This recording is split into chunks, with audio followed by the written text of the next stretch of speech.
Canadiens Connection podcast here on Rocket Sports Radio, keeping you informed, engaged, and entertained. Welcome to the show. My name is Amy Johnson. I'm going to be your host for today's show for episode 311 of the Canadiens Connection podcast, entitled Past and Present. Who are the Habs' fiercest rivals? It's going to be a great show. But first, I'm pleased to be joined in the studio by my co-host, who is the founder and president of Rocket Sports. His name is Rick Stevens. And hi, welcome, and how you doing today? Welcome back. Glad to have you here again on this podcast.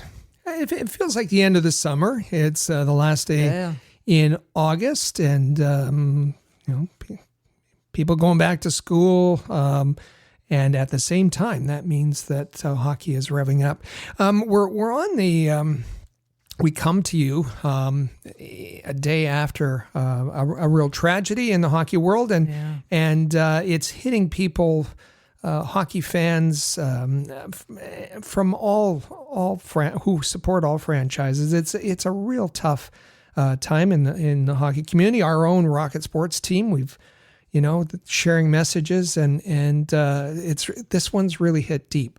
It really has. All of us. I don't think that there's anyone in the hockey community who isn't feeling this in some way, shape, or form. Of course, we're talking about the tragic loss of Johnny and Matthew Gaudreau, and we're going to talk about that. We're going to just kind of air it out a little bit and talk a little bit about it later in the show, but certainly wanted to acknowledge to all of you listening right off the bat that we do understand that it's certainly something that everyone in the hockey community is going through together this weekend and this week, and we understand that we are feeling it as well, and we're going to talk about it here a little later in the show. What else are we going to talk about in the show? Well, we're going to bring you all the latest Canadiens news as we are getting the run-up to rookie camp starting, because they'll be reporting in just about a week and a half or so, just over that. It's you blink and you miss the summer. It's here already. So we're going to get you caught up on all the latest with the Canadiens, all the latest with their prospects, all the latest with news happening around the hockey world and in the NHL. And then in the second segment, kind of as a way to start setting up the season, and we're looking at regular schedules and start times and so forth. I mean, it's all starting to fall into place for the upcoming season. And so it's a great time to talk about rivals of the Canadiens as you're looking ahead at the calendar and who the Canadiens are playing when and which games could be a bit intense and so on and so forth. And so we're going to explore which Canadiens rivalry is about to erupt again. We're going to look at past rivalries, present rivalries, and get fans excited for the competition that's about to get underway here just shortly on the NHL calendar. And then finally, we're going to wrap things up with some news and announcements here from Rocket Sports, as well as we had some great responses to last week's question of the week from our readers and listeners and viewers. And so we want to share some of those with you, and we'll have not one, but two questions of the week that you can answer this week. So you'll want to stay tuned and listen to the end for that. So in case you haven't gotten the idea there, this is an interactive podcast. We want you to text us at any time, whether it's an answer to a question of the week, or you have a comment or a question or feedback or anything like that. You can text us 24 hours a day, 7 days a week on the Rocket Sports text line. That's 5853-ROCKET, 5853-ROCKET. Or you can reach out to us on social media. Be sure you're following at Habs Connection on Twitter, Facebook, and Instagram. You can also visit our website, canadiensconnection.fm, if you want to catch up on anything you might have missed over the summer during your summer holidays. And listen, you might just, if you don't have a question, if you want to just say, hey, I found your podcast over the summer. We know that many of you did. And just as a way of introduction, we have been started Rocket Sports 15 years ago. We've been doing this Canadiens Connection podcast We're in our 7th season. This is episode 311, and as you said, we're calling it Past and Present. Who are the Habs' fiercest rivals? So easy for you to say. Exactly. If you have anything to say, leave us a voicemail, leave us a text message, or send us an email at hello@rocketsportsmedia.com. Excellent. And of course, be sure you're following at Rocket Sports on X. It's always a great place to catch the latest news and interact with us as well. So let's start with the latest news surrounding the Montreal Canadiens. The newest member of the team, Patrik Laine, is expected to arrive in Montreal this weekend. So sounds like he's going to start getting acclimated to his new surroundings. We're going to see our first images of Patrik Laine in a Canadiens jersey. Not those mocked up ones, but for real. He'll get his tour of the Canadiens locker room, and those pictures should be coming out in the next couple of days. Of course, Patrik Laine isn't the only one that's arriving. Many of the players are already in Montreal, have been. It was Nick Suzuki that said he skated at Brassard last week, and there were about 20 players, both current Canadiens, Laval Rocket players, players from the organization on the ice. So it's getting pretty full at Brassard. Absolutely, and means that the season's right around the corner. Kent Hughes has been busy as well, doing some media work this week. Talked to the folks over at BPM Sports and had some interesting comments to some questions there. First off, he was asked if the roster rebuild is complete. Are we done? Is it done and dusted? Like, are we ready to go? And well, yeah, I think he was pretty clear with his answer. Yeah, he danced around a bit, but he said they're not quite finished. And said in the beginning, they were looking for assets, whether it's draft assets, whether it's players who could be flipped and parlayed, and now they're into building the team that they want. And his quote was, "We're building the team, and that doesn't happen in a month or a year." So he didn't seem to be committed to saying the rebuild's over, and I think most people would acknowledge that not quite over yet. Yeah, I don't think that should be a surprising response. No, from not Kent at all. Hughes. No. He was also asked, and this was in response to a suggestion that was made in the media by someone else, Pierre Maguire. Pierre Maguire, asked if Lane Hutson would strictly be used as a power play specialist and kind of sheltered throughout the kind of the rest of gameplay, but really just focus on him being a power play specialist, says Pierre Maguire, suggests Pierre Maguire. And I think he also had a pretty direct response for that as well. Yeah, Pierre Maguire was kind of, if it was my team kind of response, he would just shelter. I guess there's concern about how Lane Hutson would play defensively, that he would shelter him and just play him as a power play specialist. And so Hughes was asked if that was a wise strategy, and he said, quote, and these are translated from his French response. I don't necessarily want to hide Lane Hutson. We want to make him the best defenseman he can be. We're not going to keep him in the National Hockey League just to make him a power play specialist. So I think hinting there that going to give him the kind of exposure that he's ready for in the National Hockey League. He didn't rule out that there may be an opportunity to send him to Laval Rocket if they feel that's the appropriate course. I think he's going to start with Montreal, but through the season he may take a shift or a rotation down to Laval. And as far as sheltering, well, the Canadiens have already been doing that. You know, it's Mike Matheson, Caden Gooley, David Savard that are taking the bulk of the minutes against the really tough competition. And if you look at the time spent, Arbor Xhekaj, very sheltered. Jaden Struble, very sheltered. in his time, and I'm sure that will happen as well. But I guess Hughes's point was we're not just going to see him as a specialist goes out on the power play. Yeah, absolutely. One thing that I think is interesting was he was asked about whether or not they're any closer to filling the vacancy left behind the bench by Alex Burrows, and surprisingly, they're not close to finalizing that at all, it seems. It says no decision has been made. There was a bit of a Vinny Lecavalier, it was talked about, is he going to be behind the bench? Anyways, Hughes said no decision has been made on a replacement or if there will be a replacement. And that means that, the extension of that is what happens to the power play responsibilities. Mm-hmm. I think it's clear. Well, Marty St. Louis had taken over. Alex Burrows had proved to be ineffective managing the power play.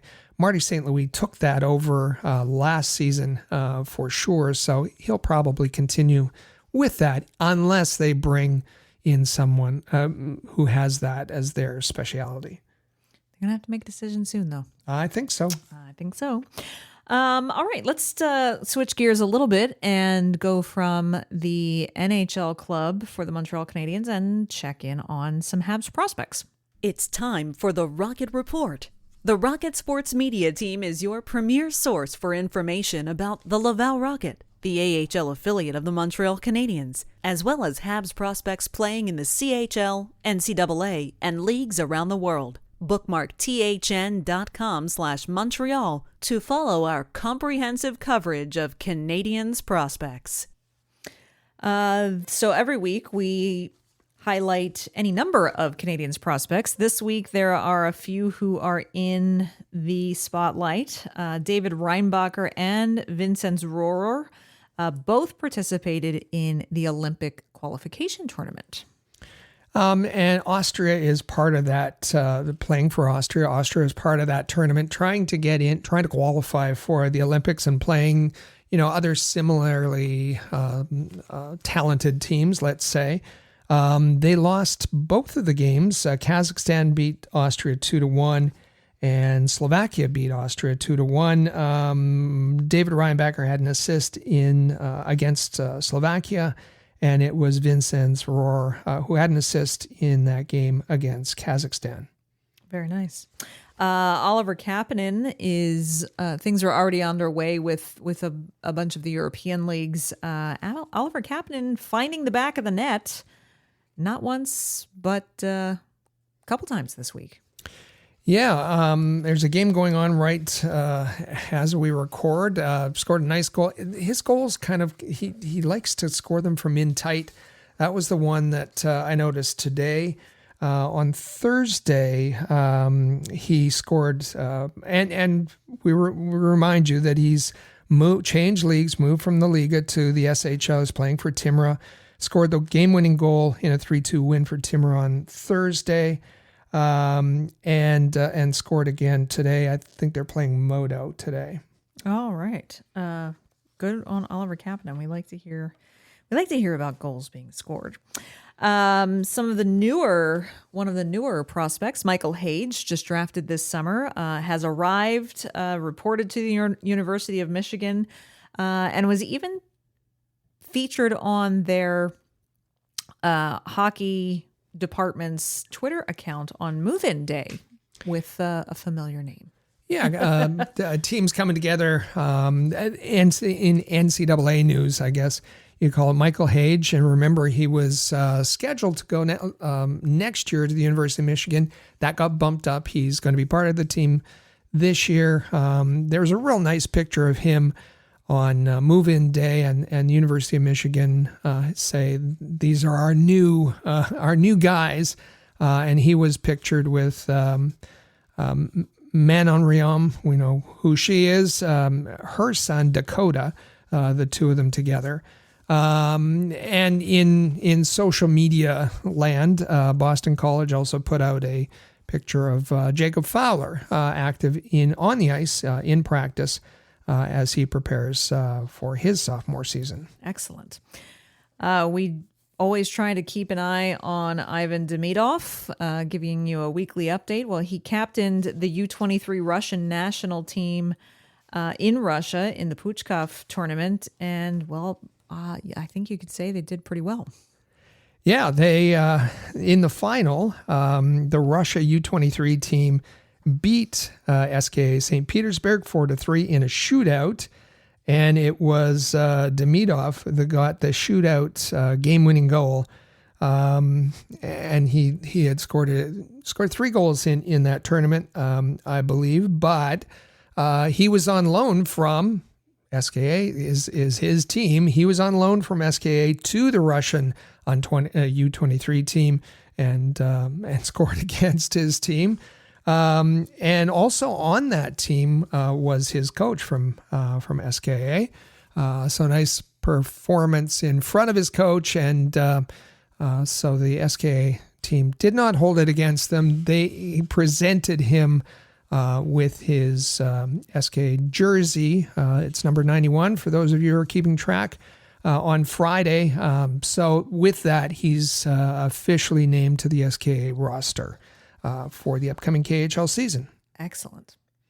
Corey Pronman every year around this time for The Athletic releases his annual NHL pipeline rankings. It's where he takes a look at a specific category of prospects for each franchise and ranks the franchises in terms of who he feels has the strongest all the way down to the weakest prospect pipeline.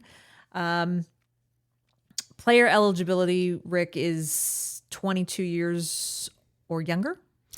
As of September 15th, 2024, any player, and eligibility is key because when you compare these, there's all kinds of ranking lists of prospects. Sure. When you compare these, you want to make sure you're comparing apples to apples. His criteria is very simple: 22 years of age. Doesn't matter if they've appeared in NHL games or not. Just a simple age criteria. And this year, his 2024 NHL pipeline rankings go from Chicago Blackhawks at the very top, number 1, all the way down to the Tampa Bay Lightning at number 32 with the worst prospect pool. Top 5 you might be interested in. Chicago, as I said, number 1. The San Jose Sharks, number 2. Anaheim Ducks, number 3. Columbus Blue Jackets at number 4. And the Ottawa Senators round out the top 5, number 5. Leaving the Canadiens at number 6, which happens to be the same spot that they occupied on his lists last year for 2023. Yeah, that's right. And he, in addition to ranking the franchises, he ranks the prospects within the franchise. Best prospect, usually the top 15 thereabouts. And in his commentary about ranking the Montreal Canadiens and placing them 6th again this season, he said they probably still need to add 1 or 2 core picks. Let me find his quote. His quote is Corey Pronman, that is, the Canadiens have a strong and deep collection of young defensemen, though the high side projection isn't there as much. Talking about elite star players. They probably need to add 1 or 2 more core high picks to that group. So his comments kind of follow along with what we talked about Kent Hughes saying earlier. They're probably still looking to add, the job's not done yet. They want to add some core young players to that group. Absolutely, they do. Don't forget, if you want to find content from us about Canadiens prospects. Before we go on, sure. Do you want to? Should we just take a look at the individual rankings? I know that kind of is important to some of the folks. Sure. I won't read the whole list, but Juraj Slafkovsky, Corey Pronman has at 1, Ivan Demidov at 2, Caden Gooley at 3. David Reinbacher 4, Lane Hutson 5. Some people might quibble about those two. Justin Barron at number 6. Some people have written off Justin Barron, not Corey Pronman, not the Montreal Canadiens. Michael Hage added to the list at 7. Logan Mailloux, tremendous season last year at 8.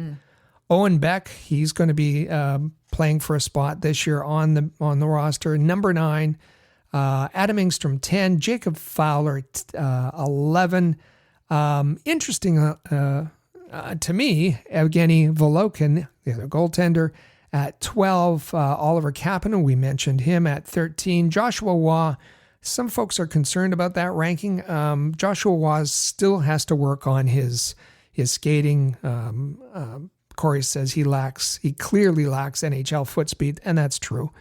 And that's the top 14. And then the others are Sean Farrell, Emil Heineman, Atos Koivu, Logan Sawyer, and others. So, sorry, I just wanted to, some people don't subscribe to The Athletic, and I wanted to give you a sense of what the individual rankings look like. Well, that is very helpful. Thank you for doing that.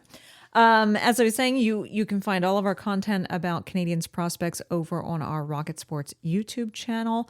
And the best way to find that, easiest way to find that and subscribe to that is going to InsideTheCanadiens.com. Speaking of Juraj Slafkovsky, he is currently overseas on the NHLPA European Media Tour. And the folks from TVS Sports caught up with him for a brief interview and kind of tried to, I think, get a sense of where he's at right now in terms of training for the upcoming season and things that have been going on with him. Interesting that they asked him if he believes whether or not he can, from last season, started the season with the concern that he was going to have as poor of a performance as he had in his rookie campaign. And certainly the second, probably 2/3 of the season, he showed that he was able to shake that off, and he had a pretty dynamic majority of his season. And so the question posed to him was, can you repeat that? Can you do that again, that success that you found in the latter half of the season last year, and make that a consistent thing? And here's what he had to say. Yeah, I think I can be way better than I was. It was just like, let's just say I had 50 good games, and that's not enough. And yeah, I just want to keep progressing and producing more, and yeah, hopefully we can get to the playoffs. That's the main goal. So he prefaced that, as you said, he said, it must be said the first 70 games or so that I played in the National Hockey League were not good. So, when he's asked, are you going to be able to repeat? He wants to do better. He's very cognizant of the fact that they weren't great to begin with, that he's played 50 good games, but that's not enough. He has to play 82 games. And he mentioned there, our goal is to make the playoffs. So he would also have to, he wants to be able to perform in the playoffs as well. And to be able to do that, he's been working pretty hard over in Slovakia. And we'll have some comments later from Elliot Friedman on how that's shaping up. Absolutely. Earlier in this segment, we mentioned that David Reinbacher and Vincenz Rohrer had participated in the Olympic qualification tournament, playing for Team Austria. Rick had mentioned that one of the games that Austria lost was versus Slovakia. No, Juraj Slafkovsky was not part of that Slovakian team that beat Team Austria. He is actually not participating in the Olympic qualifiers, and he explained in this interview why that is.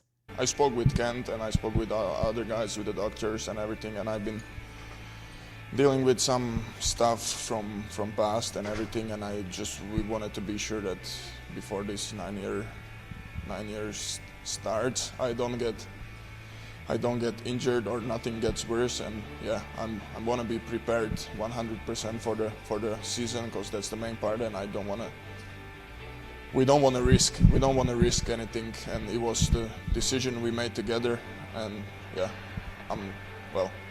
I'm happy as it is now. So the clip goes on a little bit, rather lengthy, and he dances around a little bit. And then he said, listen, it's my back. I have a back issue, which he just kind of blurted out. He says it's not a big deal. But he said it's not an issue. It's not an issue. It's not a new issue. It's something he said he's been dragging around for some time. It's not going to prevent him from playing, but he wants to feel comfortable. He doesn't want it to bother him anymore. So he said he needed these extra weeks working with his trainer. They have a plan, his strength coach working with him to target this issue, and that he made this decision, Kent Hughes, Jeff Gordon, and the Canadiens doctors to focus on this. He wanted to assure Canadiens fans that he can play. He said, I can play tomorrow if I need to. I just, he said, I don't want to risk making it worse prior to the start of the season, because his commitment, the Olympics would be nice to be involved in, but his commitment is to the Montreal Canadiens and over the next 9 years, the big contract that he just signed. That's right. So looking towards this coming season, this was an interesting question as to whether or not he knew if he would remain on a line with Nick Suzuki, who he seemed to have developed a bit of chemistry with. I'm curious too. I have no idea what's gonna happen, and but I'm okay with everything, and we have a lot of great players, so it doesn't really matter who you play with. You just need to find the best chemistry, so you got all 3 or 4 lines working together. So whatever will work for us, I'll take it.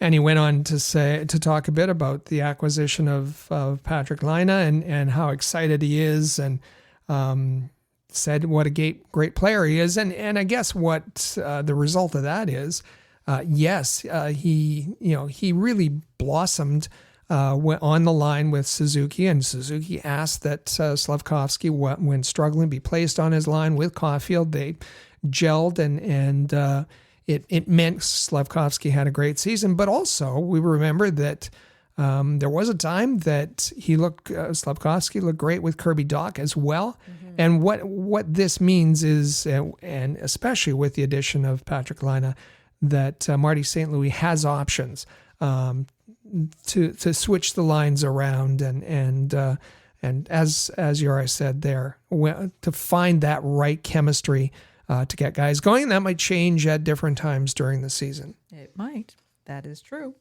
You mentioned that Elliotte Friedman had some input from this European media tour as well in his most recent 32 Thoughts article or podcast. Yes. He said that he talked about a gym in Slovakia, and he was talking about Eric Chernak and said Eric Chernak caught him working out, and he's a massive human, but said Juraj Slafkovsky works out at the same gym with the same trainer, and the quote from the 32 Thoughts is, he's starting to look massive too. But Juraj thinks he has more to add in his arms and shoulders.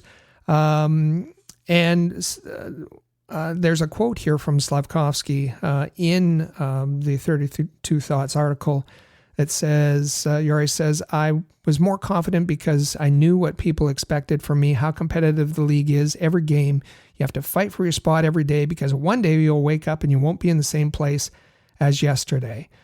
He's trying to focus on all the little details to make big things look good. And concludes, Elliotte Friedman concludes saying Chernak and Slafkovsky cut no corners in their workouts. And then there's a little anecdote about how Slafkovsky loves Louis Vuitton bags. And I'll leave you to go find that. And that he takes a lot of grief from his teammates about being focused on that brand. Oh, goodness gracious. Why am I not surprised? Well, on that note, we'll wrap up this week's prospect report and move to hockey in general from around the league. In terms of the NHLPA, yes, the European media tour is going on right now. However, the NHLPA will be hosting a media event of its own this coming week. This is typically closed to the public. This is more for media and for Upper Deck to get on ice shots, the annual rookie showcase.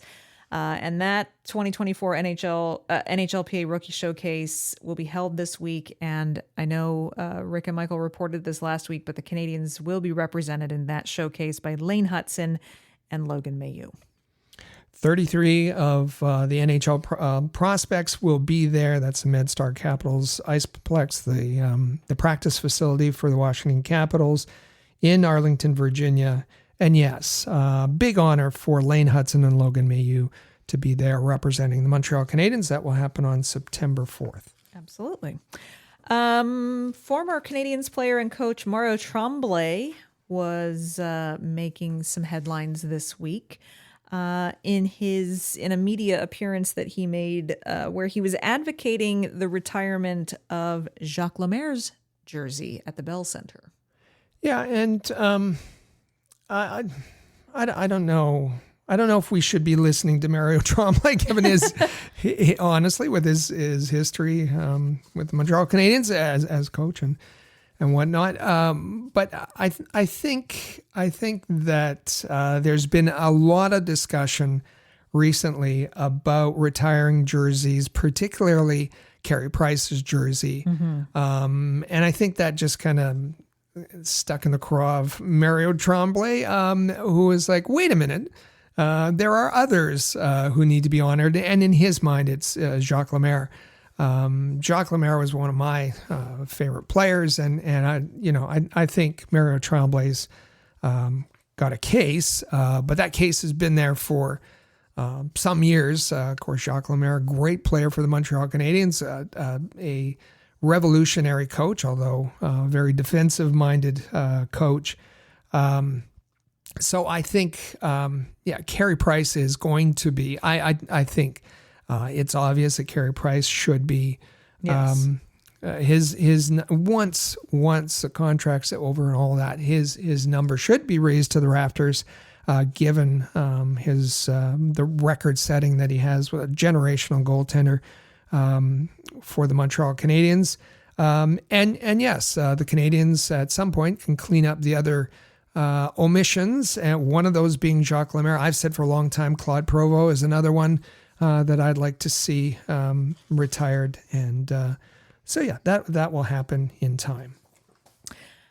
Speaking of celebrations, very happy to see the Stanley Cup back in the province of Quebec last week, because it was Sylvain Lefebvre's day with the Cup. Of course, he's now an assistant coach for the Florida Panthers, the most recent Stanley Cup champions. And Sly and his family had their day with the Cup last week, and just thrilled for the Lefebvres, thrilled for Sylvain, and I'm sure that they made very good use of their day with the Cup. Yeah, for sure. 28 years between cups for Sylvain Lefebvre. Yeah. He won a cup in 1996 with the Colorado Avalanche, defenseman, significant defenseman for the Avalanche, and then he came back to Lac Brompton, where he is in the townships, and shared it with the people. He said he's lived in that region. He was born in Richmond, but he's spent the last 25 or 26 years in Lac Brompton, so wanted to share with the community. And at the same time, he asked for anyone, there are a lot of media there, for donations. The arena that they have in that area was closed in 2022 to get that going again. As far as comparing his two Stanley Cups, he said It's a different feeling, obviously. As a player, you can give your all and make a difference on the ice. It's much more stressful as a coach because you don't control what happens on the ice. Yeah. Winning and seeing the players in sync is very satisfying, and he had a significant effect on the Florida Panthers. He was in charge of the defense and the penalty kill, and the Panthers excelled at both. Mm-hmm. Second in the playoffs with 88% rate in penalty killing, and third in the defensive side of the game. And Sylvain said, winning that the last game 2-1, having a defense that was able to defend against Connor McDavid, he felt like he had played a part. And he's credited with the defenseman like Gustav Forsling, who's was a 5th round pick and has really blossomed. And he really credits the work with Paul Maurice and how much he's learned from Paul Maurice over the past few years.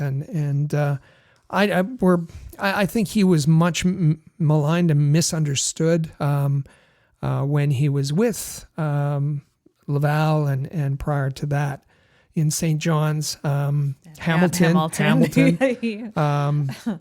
So this was really neat. One last note on this, and the Cup 28 years ago, 1996.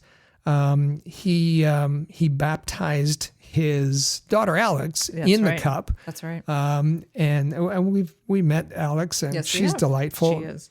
And now he has 6 grandchildren, and he was able to baptize Alex's child in the Cup. Actually, 2 of his grandchildren, Orion and Flynn, were baptized. Nice. So a real nice moment there. Absolutely. Congratulations to Florida Panthers, but specifically Sylvain Lefebvre and his family. Speaking of families, the entire hockey family, as we just mentioned at the top of the show, the hockey community and family are all sending their best wishes and thoughts and condolences to the Gaudreau family this weekend. Just an unspeakable, senseless tragedy. I'm not even going to attempt to put into words the profound loss that the hockey community has suffered this weekend with both Johnny Gaudreau and his younger brother Matthew being struck and tragically killed by an alleged drunk driver in South Jersey on Thursday night as the family was all together in their hometown area in preparation for their sister's wedding the next day. The news about it broke early yesterday morning, officially. It's been an emotional day and a half or so for fans in Columbus, for fans in Calgary, and just hockey fans in general. The Gaudreaus touched many people's lives. Johnny Gaudreau, Johnny Hockey, was a role model. He was a good guy. He was a good character. He was an excellent player. And whether it's Boston College, USA Hockey, Flyers youth hockey, growing up in the greater Philadelphia area of South Jersey, I mean, it's just felt far and wide. And to know that it's, on the eve of their sister's wedding, Johnny has 2 very small children. His brother's wife, they're expecting their first child. It's just, Rick, this is, it's just gut-wrenching. It's devastating. I even said to you before we started recording the podcast today, it still doesn't even feel quite real. That it's just not possible. It's not feasible that Johnny Gaudreau is no longer with us, nor Matthew. And we should mention Matthew was active in hockey as well. I think this is going to be a difficult thing for the entire hockey community to get through. Yeah, and interesting that it goes. We're overwhelmed by profound grief and disbelief, as you said, And I think this goes even beyond, it's transcended the hockey world because people who don't follow hockey or didn't know that are touched by this story. And other sports celebrities are commenting. And he was such a unassuming celebrity, and that's because his focus was always on family. We know he left Calgary and Columbus at the time seemed to be an odd choice, and he did that to be closer to family, so family could drive to games. And there was a story Brian Burke told about when they were negotiating contracts, and Brian Burke and Brad Treliving and Johnny Gaudreau was supposed to arrive with his agent, and he did. But the entire Gaudreau family also were. The parents were there, the sisters were there, and Brian Burke said, "This is intimidating." He said, "I think we threw in, put some more dollars on the table just because we didn't want all these people mad at us." But this, such a family story, and that's what makes it so hard for all of us. And it's hard to know what to do, or you can offer sympathy, and you can talk about feelings. You can donate, and we know that Montreal Canadiens and former Montreal Canadiens have donated. Caden Primo donated $1,000. Sean Monahan $1,300. That number 13, so important. Nikita Sherback, where's that name been? He donated. This goes far and wide. And I guess the other thing we can do is to hug our loved ones a little bit tighter and cherish all the family moments we have. And if I can go the other direction for just a minute, and I won't be preachy, I promise, but with respect to the other part of this, with respect to drunk driving, don't do it. Don't do it, don't enable it, and don't reward it at the ballot box and other places. That's all I'll say on that. I thoroughly agree. I lost someone in my teenage years to a drunk driver. I have no tolerance for it whatsoever. So it's two brothers on an evening out riding their bicycles on a rural country road in southern New Jersey, and they never made it home. And because of the selfish choice that one person made, there are tens of thousands of people who are suffering, much less their immediate families. So our thoughts, our condolences, and our prayers go to the entire Gaudreau family, the Columbus Blue Jackets fan base, and the Calgary Flames fan base. We know that you're all hurting. We're there with you. And we just send our thoughts to Johnny and Matthew Gaudreau. On that note, we are going to take our first quick break here on the Canadiens Connection podcast. Coming up, we have our big topic segment where we're going to get into some Canadiens rivalries. So stay with us. You are listening to the Canadiens Connection podcast right here on Rocket Sports Radio.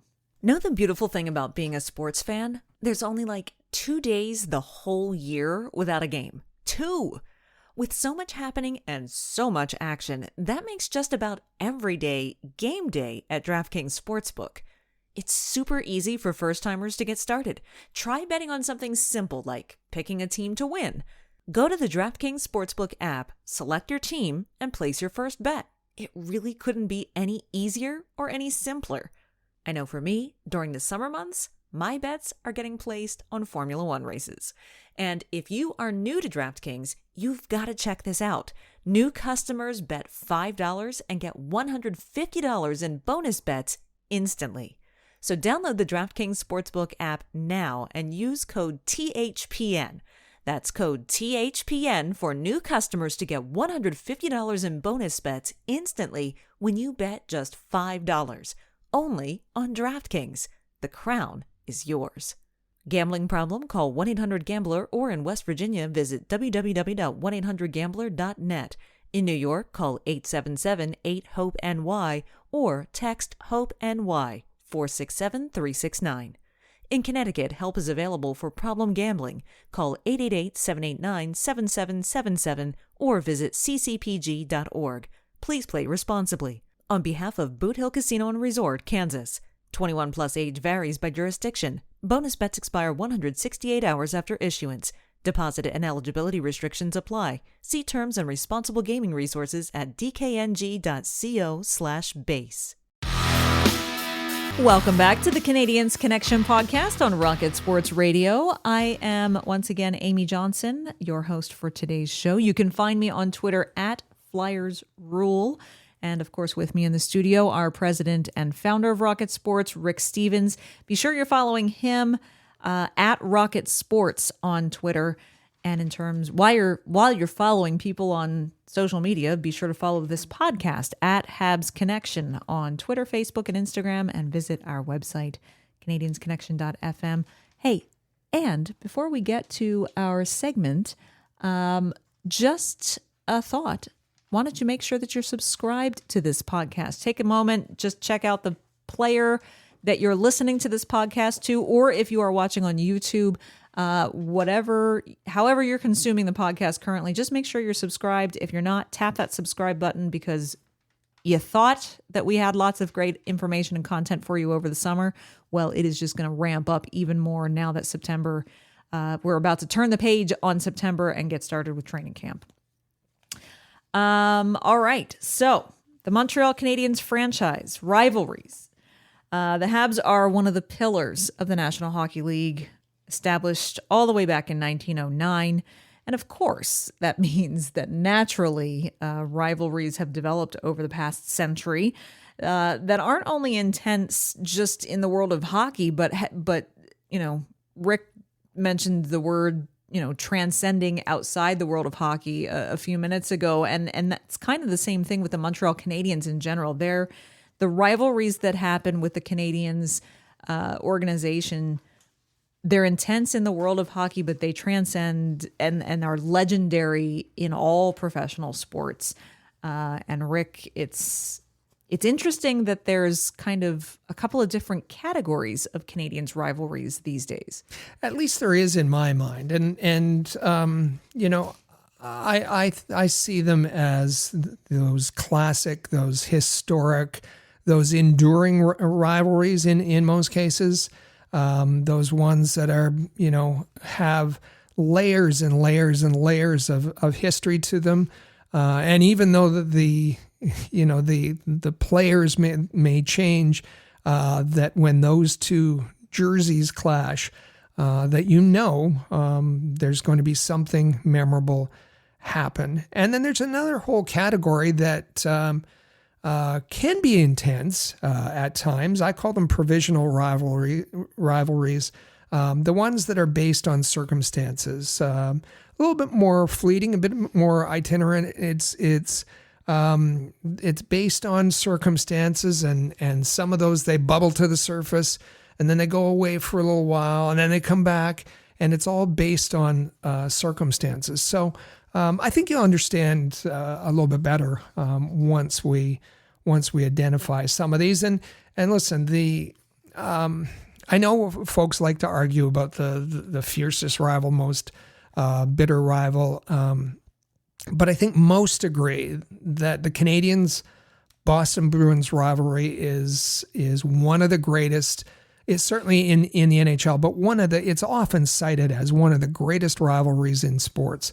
The two teams have met over 900 times, 7 Stanley Cup finals between them. Last met in 2014 in the playoffs. And there's just, even in recent history, this goes back years and years and years, in the 70s and so on. But even in the last 15 years, you think of the Pacioretty and Chara incident, and I think that was the impetus that kind of re-sparked the modern rivalry of these two teams. You're right. And I mean, it's not just in that case, the Montreal police were involved. The league was involved. There was spotlight from folks that don't normally pay attention to hockey. I mean, Scully fights Price and Tim Thomas. There's Chris Nyland instigating something from the bench in the 70s. There's so much history. That I always loved Tuukka Rask when Tuukka tantrums. He'd get scored on and bolt to the bench. And I mean, there was a Winter Classic game in there. We're not going to talk about all of the Milan Lucic and the handshake line. There's so much to focus on, and so much, as I said, layers and layers and layers of history for me, and I think for most people. The Boston Bruins, as in terms of classic rivals, are at the top, and really it didn't ever matter where the two teams were in the standings. It was always going to be a pretty good game when the two met. Absolutely. And you know that Canadiens fans and Bruins fans mark their calendars when the schedule is released every year. Okay, when is the first Bruins versus Habs game? And I mean, it's always intense. It's always bitter. And there have been times that Boston, in recent years, that Boston has just blown out the Canadiens, and oh boy, do the fans love to gloat when that happens. And the Habs fans love it when. But the decade prior, it was all Montreal. That's right. So it's we'll see what it looks like this year. Of course, probably right up there with the Boston Bruins. Obviously, is the rivalry that the Canadiens have with the Toronto Maple Leafs. Two exceptionally historic teams. They represent French and English Canada. That cultural component. That's right. And we were talking in the first segment about how, everyone's getting ready for the season to start. Well, they typically open the season against one another. It's usually a Leafs Habs season opening game. And they've played more than 800 games against each other. It's just natural. The two big markets in Canada for hockey, each one vying to be the hockey capital of Canada and the world, and it's just a very natural rivalry, and I think it's a very fun one to watch. And with those two, both the Bruins and the Leafs, there's elements of Schadenfreude. That German word that means you take delight in the opposition's misery, there's that aspect that it doesn't even matter if it involves the Montreal Canadiens. Montreal Canadiens fans enjoy the demise of those other two teams. They do, and they love when they have moments that they can capitalize on forever.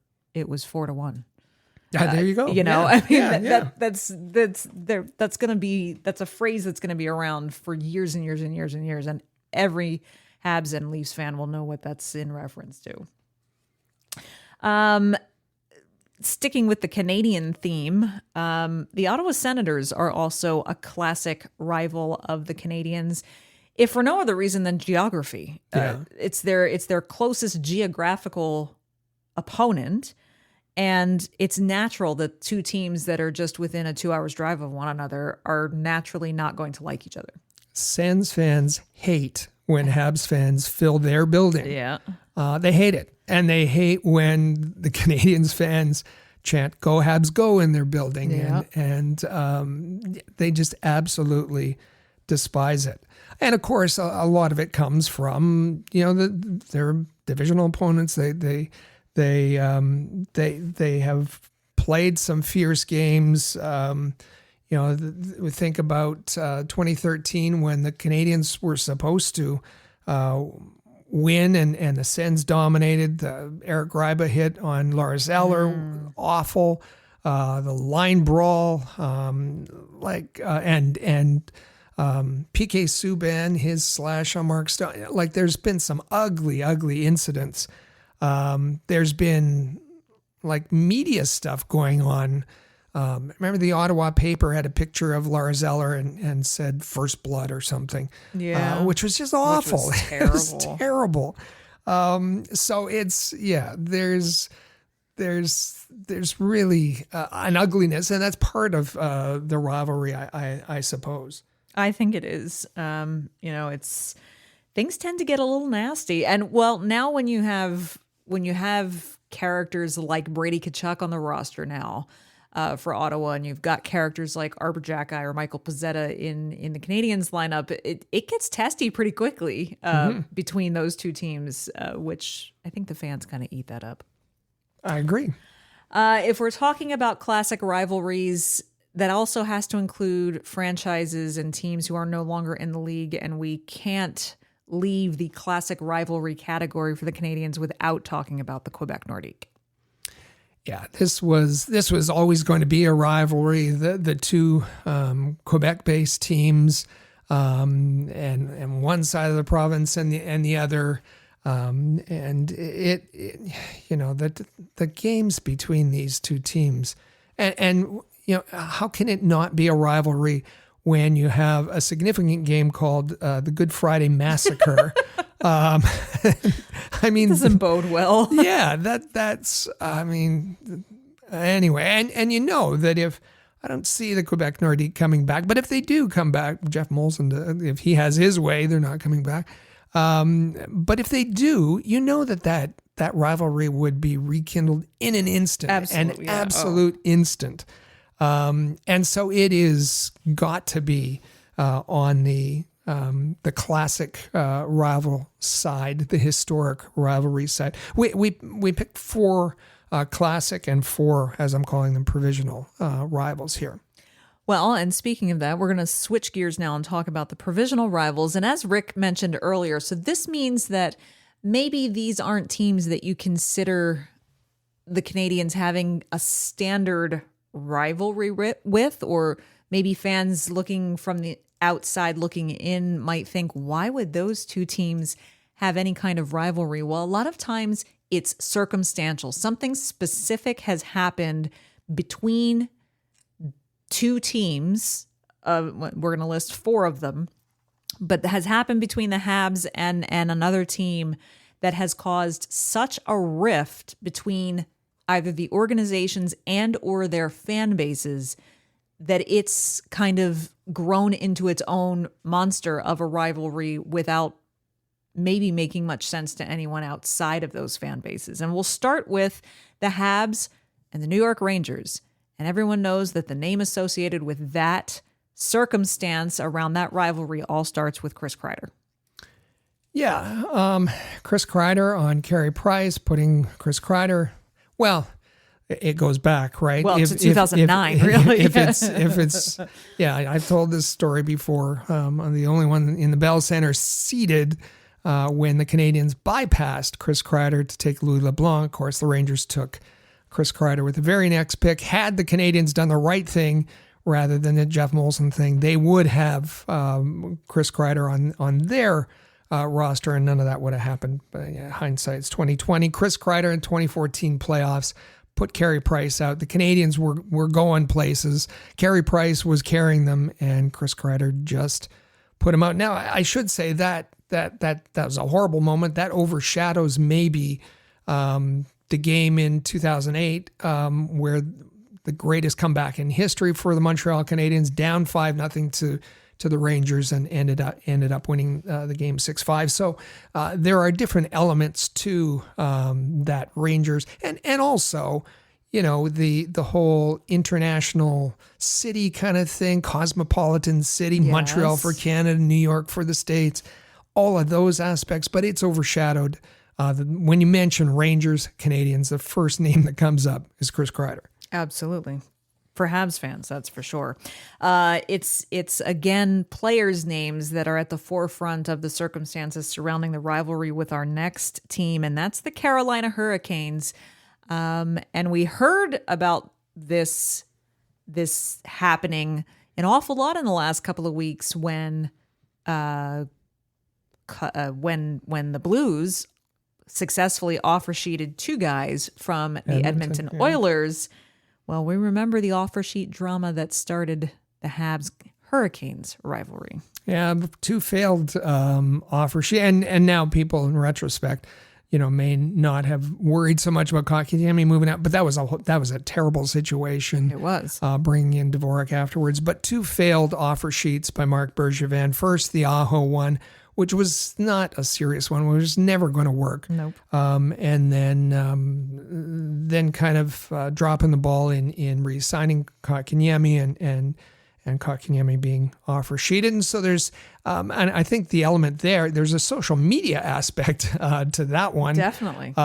With some cheekiness on behalf of the Carolina Hurricanes and their social media accounts. Mm-hmm. The $20 signing bonus was good well, too. that too. All of the elements that played into that. And that was not only social media, that was built in into offers and things like that. Mm-hmm. It's something that still sticks in the craw of Canadiens fans. Absolutely. And every time they play, they don't forget it. Our next provisional rival is actually not one team, but two teams. That is the two Florida-based teams, the Tampa Bay Lightning and the Florida Panthers. For whatever reason, Habs fans do not seem to care for playing Florida-based teams. Whether it's Stanley Cup finals, whether it's playoffs, a lot of it has to do with postseason grudges, I think. Yeah, I think initially it was, the Canadiens would see the Florida trip and already pocket the 4 points, that it was an easy 4 points heading to Florida. That turned around quick. And that's another case like Ottawa. You've got all the snowbirds from Quebec in Florida over the winter, and there's a lot of Canadiens fans in those buildings, and that doesn't sit well with the Lightning or Panthers fans. So there's grudges there. There was, the Canadiens won in 2014, the Lightning won in 2015 in the playoffs. There was the really odd COVID year, the Stanley Cup final, the Canadiens representing the West, Tampa representing the East. So there's, as you say, there's on-ice stuff, there's off-ice stuff. There's just a real tension when the Canadiens play those Florida-based teams. I'm sure it also hasn't helped that Mikhail Sergachev has played well in Tampa after he was traded away by Marc Bergevin. All sorts of things contribute to those rivalries. And Jonathan Drouin did not live up to the merits of that trade. Okay, so we had four classic rivals, the Bruins, the Leafs, the Senators, the Nordiques. We've gotten through three of our four provisional rivals, the Rangers, the Hurricanes, and the Florida-based teams. That brings us to... And maybe I'll just read the question in the segment title, and that is, which Canadiens rivalry is about to erupt again?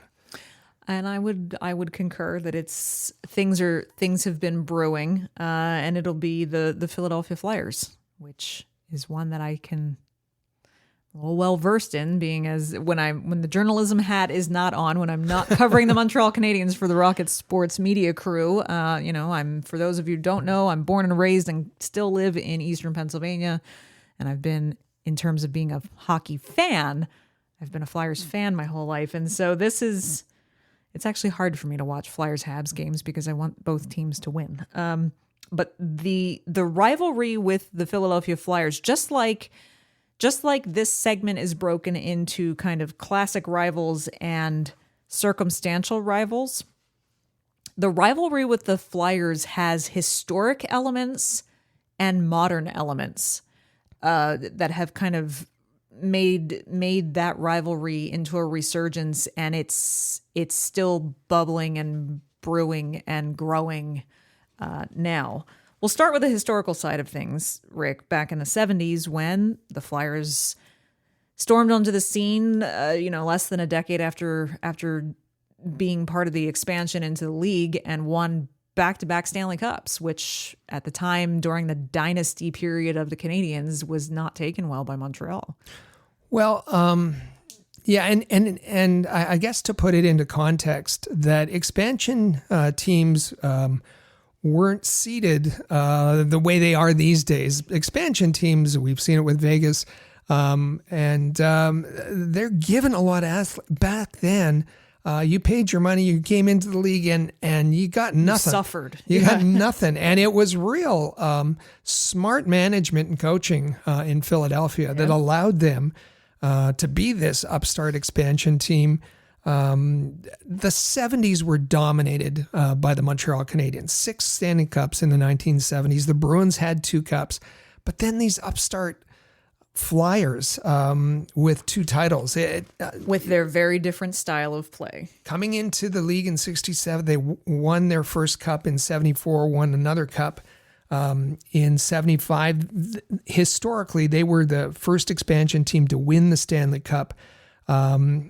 That year in 74, they stunned the Boston Bruins. The Bruins had a home record of 17-0-2. Their streak against Philadelphia, a 19-game streak, and that was obliterated. The Flyers came in. And who were the key players? Well, Bobby Clarke was the captain. Mm-hmm. Conn Smythe winner was Bernie Parent. Oh, why is that significant? Montreal-born or Quebec-based born player who that was a little hard for the Canadiens and Canadiens fans to get used to, the fact that a Quebecer was winning a Stanley Cup and winning a Conn Smythe trophy for another team. 75 Canadiens won, or Flyers won their second straight cup, and they did it, Broad Street Bully style. Mm-hmm. That was, I think, was concerning to the league at the time. Here you have, there was skill on the team. There was absolutely the Flyers had skill, and Bobby Clarke and Reggie Leach and Bill Barber and. But they also had, the Hammer. Well, Dave Schultz and Selesky and Bob Kelly, and even their players. Bobby Clarke was not one to shy away from anything. So I think it was Sam Paul. I think the Canadiens reacting to the way an expansion team was playing was out of character. They changed their roster to deal with the Flyers, and I think had the Flyers won 3 Stanley Cups in a row, that would have completely changed the league and the direction of the league. Mm-hmm. Sam Pollock, he built a team that could go toe-to-toe with the Flyers for that 1975-1976 season. It was a dominant team that would then go on a 4-year run of cups. And it had Guy Lafleur and Steve Shutt and Ken Dryden and Jacques Lemaire, who we were just talking about. But some tough customers in Larry Robinson, Pierre Bouchard, Rick Chartres, Mario Tremblay, who we mentioned, Doug Riseborough, Bob Gainey. And I thought it was interesting because that season there was a preseason game between Philadelphia and Montreal. And Montreal was taking like it was a regular season game. They brought up Rick Chartres and Glenn Goldup from the minors, and Riseborough got into it with Bobby Clarke, and Bobby Clarke had to get 10 stitches in the preseason. This was, and then the Canadiens, found an answer, a mix of toughness with their skill and went on. But still, that was a crucial time and the beginnings of a rivalry. Like I said, that included a player like Bernie Parent, won back-to-back Conn Smythe trophies, significant Quebecer. In fact, it was historically, the last time I looked, the Flyers were second to the Canadiens in drafting Quebec-born players. Mm-hmm. Originally, when they started out in 67, their affiliate, their AHL affiliate was in Quebec, the Quebec Aces. So they have ties to Quebec for sure. They absolutely do. And to this day, their roster tends to skew heavily French Canadian and Quebecois. There are certainly a good percentage of them that are there. I think there's been contention. It's not always easy when some of those players that, you think of Danny Briere's success in Philadelphia when Montreal would have loved to have had Danny Briere through the peak portion of his career. You think back to, now granted, this wasn't part of the Canadiens Flyers rivalry, but perhaps the province of Quebec versus the Flyers rivalry was the controversy and the upheaval around Eric Lindros's decision, and not Eric Lindros not ending up with the Nordique. That absolutely added to things. Oh, for sure. That spilled out. Eric Lindros would get booed when he'd go into the forum, and that had nothing to do with the Montreal Canadiens, but it had everything to do with turning his back on Quebec. And you went into this at some length with the great guys, the ONB podcast, from a Flyers perspective, and we're just going to give a shout out to those guys. If you want to hear the entire story from a Flyers perspective, ONB podcast.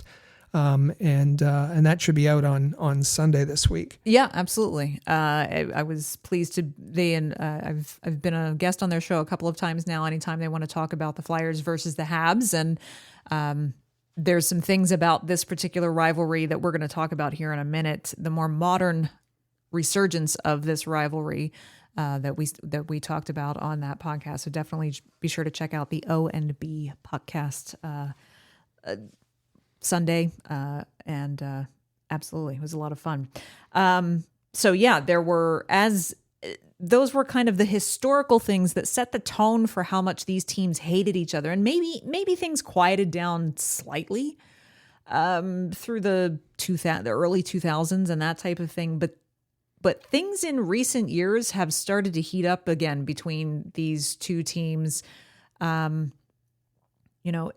It's you're not hearing things when it's not because of the inundation of Habs fans at the Wells Fargo Center in Philadelphia when the team is playing in Philadelphia that you hear the Olé song. No, that is the Flyers fans mocking the Canadiens by singing it themselves.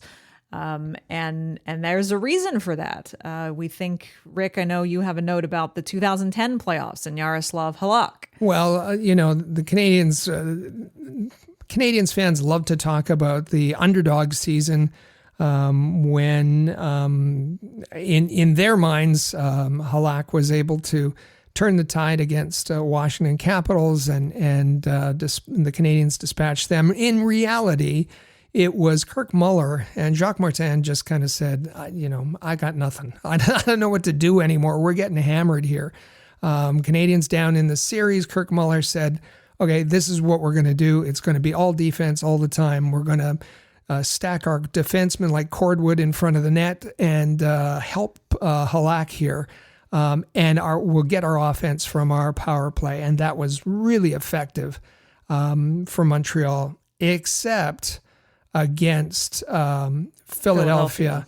Philadelphia shut down the Canadiens' power play, and Halak looked very, very beatable in that series against the Flyers. More like he regressed to the mean kind of thing. More like his own self. And so that was a series that the Canadiens fans, that balloon was filling, and then it was the Flyers who popped that balloon of excitement. Which, I mean, the Habs fans could have then been at least grateful, because then the Flyers went on to the conference final against the Boston Bruins and had that miraculous, they were down 3 games in the series and went on a 4-game winning streak to beat the Bruins. So Habs fans could be happy about that. Also, I'll mention, speaking of playoffs, there was a contentious series between the two teams in very recent years I believe it was that 2020 bubble, that August playoff bubble that we had in the COVID year. Yeah. Very contentious series. Dominic Ducharme was out with COVID, so Luke Richardson had taken over as interim head coach while he was out. Alain Vigneault had some nasty things to say after one of the games. It's not very nice. It was... that was a series that both fan bases definitely got into it with one another. But as I spoke about with Isaiah and the guys on the O&B podcast this week, the thing that has really started to make these fan bases really snipe at each other in recent years is basically which team has won the first round of the draft every year, or that team got the player that we should have taken. Dating back to the year that Caulfield was drafted in 2019. When the Flyers took Cam York and passed on Caulfield, just like, as you were saying, the Canadiens passed on Chris Kreider in 2009, and Louis LeBlanc, and Chris Kreider was taken the exact next pick after that by the Rangers. Well, fast forward 10 years to 2019, the Flyers pass on Caulfield and take Cam York. Montreal snaps him up the very next pick. And I think because Cam York is still kind of an unknown as to what his potential, if he's going to realize his potential or not, Caulfield is a lot splashier and flashier. I think that started a little bit of that resentment with the Flyers fans going, hey, wait a minute, what are we doing here? We just passed on this Caulfield kid?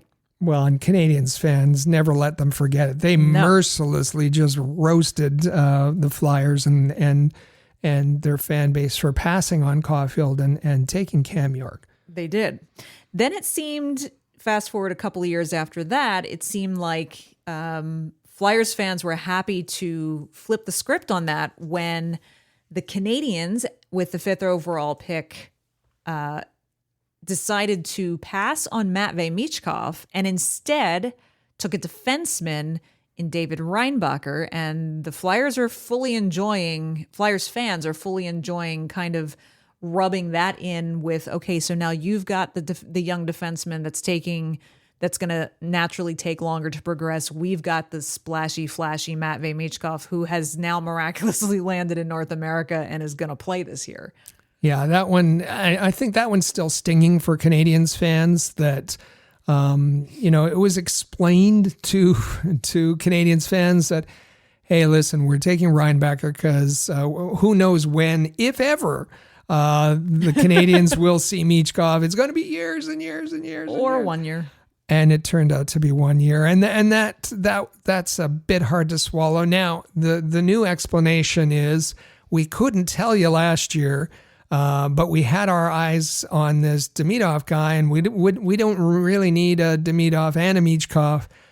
So we took Reinbacher last year, knowing that we'd get, and they certainly didn't know. They didn't know they were going to get him. But they got, and everything worked out, so they got Demidov. And so I think this one is going to take some time to play out, and there's going to be lots of sniping this season for sure. Mm-hmm. We'll see if David Reinbacher ends up in the NHL or for how many games. But if Michkov comes into and lights things up, especially against the Canadiens. Oh boy. There's going to be sniping back and forth. So that's why we call this, this is one of these rivalries that is again bubbling to the surface, ready to erupt, going to be sniping back and forth. Well, and I'll just quickly add that the Demidov pick is also kind of might stick in the craw a little bit for Flyers fans, continuing to feed into this feeling of resentment a little bit, because Flyers fans were a little surprised that Philadelphia passed on Zeev Boyum and Berkeley Catton and took Jetlachenko instead, and the Habs managed to snap up somebody like Demidov. So it's even just this summer's draft is continuing to feed into this. It's a witch's brew that's really starting. Lots of fun. It is. I think it's going to be a very fun rivalry to watch as we go forward.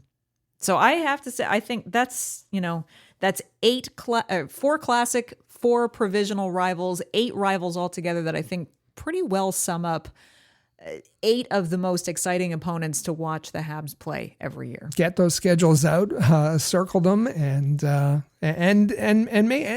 us which ones you're looking most forward to.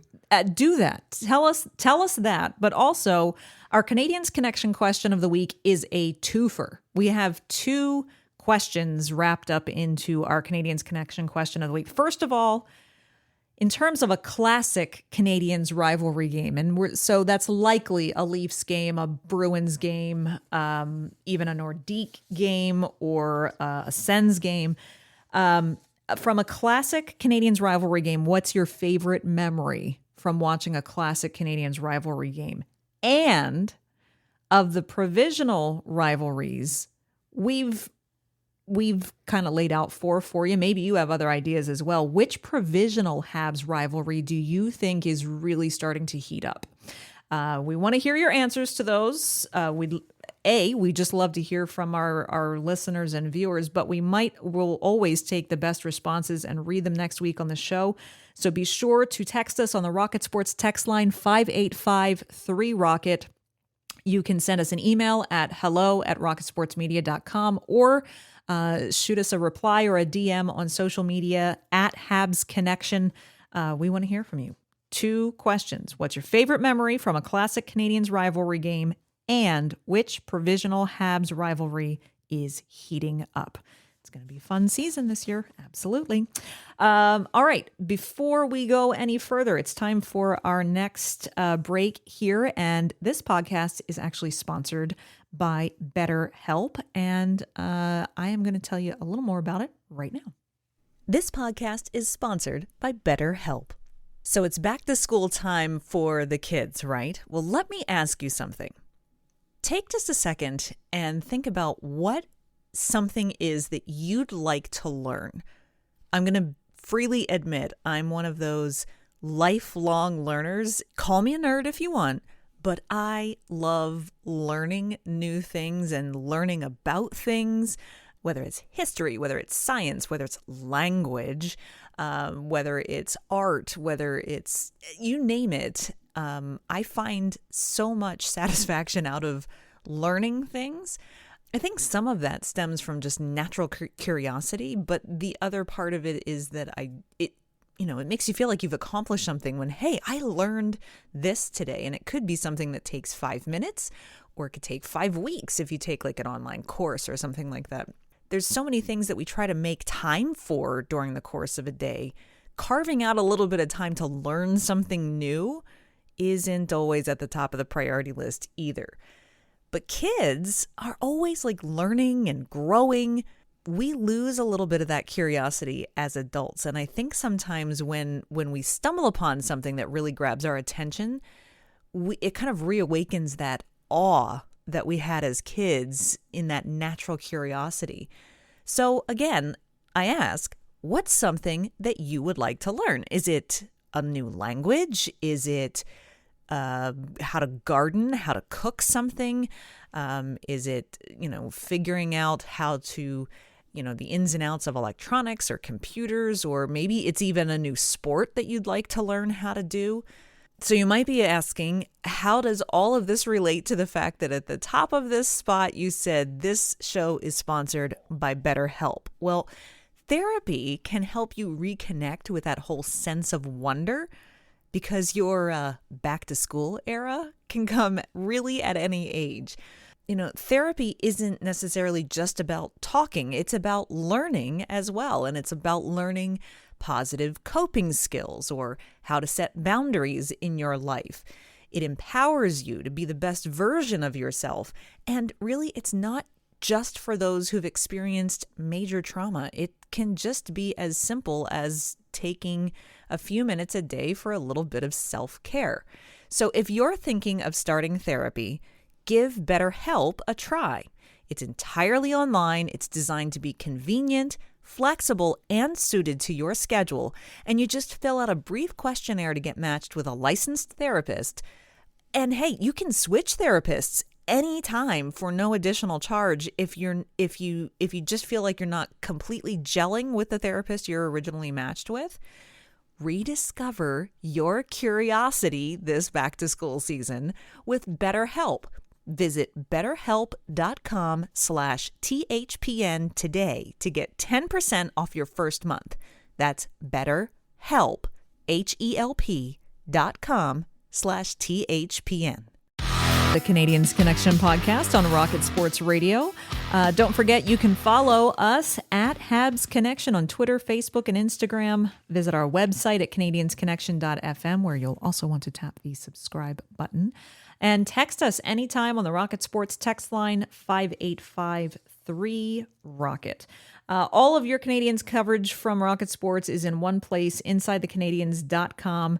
As Rick mentioned at the top of the show, we have been doing this for 15 years. We've got a series of podcasts. This podcast, I have 2 shows that come out weekly on our YouTube channel that will start appearing again once September rolls around. And in addition to that, why are we a source that you can trust? Well, we're also members of the credentialed media covering the Montreal Canadiens and their prospects, their AHL affiliate, and even their junior and NCAA prospects. So, you're getting your information from a credible source, right from the source that works with the teams and the players themselves. So, we're happy to have you along, whether you're a new listener or viewer, or if you've been with us for years. We're happy to have you here every week. Be sure that if you haven't done so already, tap subscribe on your podcast player or on the YouTube channel. And on YouTube, be sure you hit that notification bell as well so that you always get a notification when we release a new video. And in fact, last week's, this podcast comes out on podcast distribution on Saturdays, but then it appears on our YouTube channel as a video version of the podcast on Mondays. And so Mondays, this past week, last week's episode of the Canadiens Connection, Montreal Canadiens land Patrik Laine NHL playoff chances, has been very popular. Lots of people tuning in because obviously the trade was a big deal, and what kind of a difference Laine could make with the Canadiens is certainly something that people are talking about. Also be sure, as we said, it's been the summertime. People have been on vacation. People have been enjoying their time outside. Maybe you missed an episode or two. The best way to go back and catch up on anything you might have missed is visiting canadiensconnection.fm. And Rick, if people enjoy our show, we always say it would warm our hearts for people to leave us a 5-star review on any platform that they're able to do so. But how else can people show their appreciation if they're enjoying what they hear here on the Canadiens Connection? Well, listen, share any of the content you come across that you like. Tell somebody about it. Habs fans. And just the old-fashioned way, say, hey, have you heard the podcast? Hey, did you see the YouTube video? Hey, did you see the post on social media? Or share it. Share it. You have social media, so share it on X, share it on Facebook, share it on Reddit, share this podcast and any of our other products wherever you usually post on social media. Absolutely.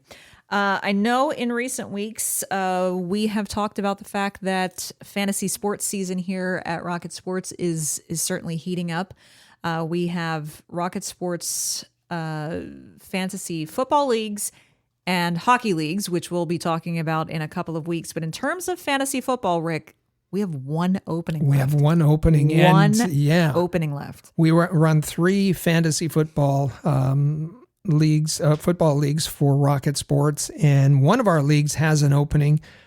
So if you can get to me today, and at least when you're listening to this, as long as it's before Sunday night, we'll get you. It's drafting on Monday. Yeah, it's drafting on Monday. So reach out, 5853-ROCKET, send an email, hello@rocketsportsmedia.com, or reach out on social media. And you want to play fantasy football with the Rocket Sports team, with other Habs fans. It's a lot of fun. It is. Reach out.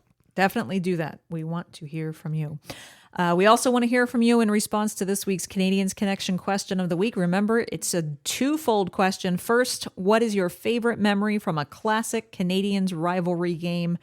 And also, which provisional Habs rivalry do you feel is heating up at the moment? We want to hear from you. Text us at 5853-ROCKET. Send us a message on social media, and who knows, you could hear your response on the show next week. Last week, Obviously, the hot topic last week on the show was the trade to acquire Patrik Laine. And so the question of the week for our listeners and viewers last week was, do you believe that with the addition of Patrik Laine, do you believe that the Canadiens' current roster can compete for a playoff spot? And Rick, our good friend and frequent commenter and viewer on YouTube, Center Heiss 7948, had a great response for us. Always happy to hear from him. His comment goes like this. Gotta say, this is a fun, good question. Will Laine impact the Habs to compete for a playoff spot? No. I think the needle is moving in the right direction. However, I still think we're not quite there yet. Now, Laine trade is a low risk, high reward if it pans out. I do think if all three players on line 2 stay healthy, we'll move up from 5th from the bottom to about 10th from the bottom. So it will be an improvement. But I think there's a few teams ahead of us in our rebuild. I think the wildcard battle is too big of a jump. We'll need to be a little bit more patient. He's not trying to, not a damper here. He's just trying to set expectations appropriately. He said, now, I think the following year we'll challenge for a wild card spot. And completes, Center Ice says, again, great discussion. And I agree. Great response. I agree wholeheartedly. Absolutely. We also had a response on YouTube from @TravisDeCeno5670. I'm sorry if I mispronounced that. He said, if healthy, they make the playoffs easily. Basically added Laine and Doc for nothing. 60 goals easily between them. That'll make the difference in all of those 1-goal losses. That's a good point. Plus Hutson on the power play. So it sounds like Travis is thinking Hutson is also going to be on that NHL roster and that he's going to contribute on the power play, and that just by getting another goal or 2 per game could make a difference. So let's set the scene. The easily is what I have most trouble with if they'll make the playoffs. Yeah. Easily. Goal differential is a big deal, big deal. -53 for the Montreal Canadiens last year. They've lost about 15 goals, Sean Monahan. And Travis optimistically says, count on 60 goals from Doc and Laine. Okay. All right. So that'll challenge that bring it up to 0. But to make the playoffs, you've got to be in about the +40 range when it comes to goal differential. Florida Panthers were +68 last year. So going from a -3 to a +40 is a big leap. Yeah. Set your goal for the playoffs. Yeah, it'd be great if they could get there. But kind of temper your expectations, I would say. Mm-hmm. We also had a response via email from Chris in Albany, New York. This a terrific email. It's a lengthy email. I can't read all of it. But Chris from Albany used to be from the other Hamilton. That's a long story. He's made some changes in his life recently, and so he says, I've been listening to the podcast regularly, but I haven't had time to generate the feedback. However, let me take a shot at it, he says, and to try to catch up. As he says, for the podcast content, stellar as usual, so thank you. He said, and this kind of ties into the last comment, Laine's addition and Doc's return could give the boys a formidable top 6. Provided that Laine comes in with the right attitude, Doc's fully recovered, and Cole Caulfield's shoulder is fully recovered. That was a bit of an issue last year. He's got to return to his career average shooting percentage, says Christopher, and I agree with that. This also makes their bottom 6 stronger because players slide down to where they're supposed to play, and that's an excellent point. He said, I know Rick's not the hugest Marty fan, primarily because he's not an X's and O's guy. And it's not so much that, it's that I think that Marty's got gaps because of his lack of experience in his coaching toolbox. And he needs to add people, maybe an assistant coach, with the things that he doesn't have. But Chris says players want to come to the organization because Marty makes it fun, and that's absolutely true. I've said that. if I haven't said that enough, I'll say it again. He has had he's the right coach for this time during the rebuild for sure. And he said that while this rendition of the Habs may not win the cup, Gorton and Hughes have a plan and are sticking to it. They have buy-in from the players, and the fan base, which is important. We talked about that last week. He said this is as much upside as I can remember for the Canadiens going back to the 70s. And he said, now to clean up answers to some of the podcast's recent questions, Canadiens questions of the week. Surprise rookie will be Lane Hutson, in his opinion. The villain, Chris Kreider. Yeah, we talked about that. Habs hero, Saku Koivu. And the best drafted Hab on the current roster, Carey Price, and it's not even close. So a great email from Chris, now in Albany, and we hope to hear from him again soon. Absolutely. So if you want to take a shot at being one of the responses that we feature on next week's show, don't forget to get in your answers to this week's Canadiens Connection question of the week. In preparation for episode 312 of the Canadiens Connection podcast, which will come out next Saturday, September 7th. Michael Spinella will be back in this seat. I appreciate having the opportunity to fill in for him again. Thanks for being here. It's been a blast, but I know our listeners will be very excited to have Michael back on the show next week. Don't forget to subscribe to the Canadiens Connection on any of your favorite podcast apps or on our YouTube channel, or hey, do it on both. Why not? And send us send us a text, 585-3-ROCKET. We want to hear from you. And we just appreciate you listening to us all summer long and all hockey season long. This has been the Canadiens Connection podcast right here on Rocket Sports Radio. Click subscribe so you never miss an episode of Canadiens Connection. Follow us on Twitter, Facebook, and Instagram @Rocket Sports.